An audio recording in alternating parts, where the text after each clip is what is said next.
duit garis 20.000, tapi rasanya kayak dadi CEO perusahaan tambang batu bara. Ana sing nawani sawah 1 hektar, ana sing arep utang 30 juta, ana sing nawani mobil Pajero. Pas tak omongi nyong orde duit, malah orang sing percaya. Jarane nyong akeh duite, soalnya kerja terus ora ana preine.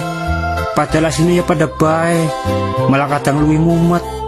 Lah ora mumet keprimen, nabung nembe oleh titik, dilalah kebutuhannya malah tambah akeh.